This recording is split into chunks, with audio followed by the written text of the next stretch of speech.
சொன்னால் ஒன்று நிறைவேறதில்லை, அதை வச்சுட்டு நிறைய பேர் நம்பிடுறது. அவன் 10 சொல்லுவான், அதில் அது நடக்கிறாள், ஒன்று நிறைவேறா நீ சொன்னது நடந்திருக்குது, 9 நடக்கலைல்ல. அப்போனா அவங்கள வஞ்சிக்கிறான்னு அர்த்தம். ஜாதகத்தை நம்பினா என்ன அர்த்தம்? ஒரு கடவுளை நீங்கள் நம்பலைன்னு அர்த்தம். உங்களை அறியாமலேயே கடவுளை மறுதளிக்கிறீங்க. அதான் உண்மை. ஜாதகத்தை நம்புறீங்கன்னா கடவுளை மறுதளிக்கிறீங்க. கடவுளை மறுதளிக்கிறவங்க எப்படி ஆசீர்வாதமாக இருக்க முடியும்? ஒன்று ஜாதகத்தை நம்பணும், இல்லை கடவுளை நம்பணும். ரெண்டையும் மிக்ஸ் பண்ணி ஏமாற்றுவது தான் இன்றைக்கி இந்த ஆன்மீகம் என்கிற ஒரு தந்திரமான காரியம். அவங்கெல்லாம் பாருங்கள், அதெல்லாம் சொல்கிறவங்கெல்லாம் நல்லா கோல்டு கீழ்லாம் போட்டு ஜம்முன்னு இருப்பாங்க. உங்கள்கிட்ட காசை வணங்கிட்டு நிறைய பறிச்சுக்கிட்டு அதை இதை செய்வோன்னு சொல்லுவாங்க. தயவுசெய்து யோசிங்க, சிந்திங்க. ஒரு முறைக்கு 2 முறை இது உண்மையாக இருக்குமா?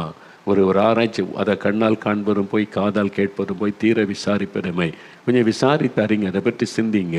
பக்தின்ற முறையில் கண்ணை மூடிக்கிட்டு எல்லாமே பக்தின்னு போகாதுங்க. உண்மையான பக்தி தான் உங்களை பாதுகாக்கும்.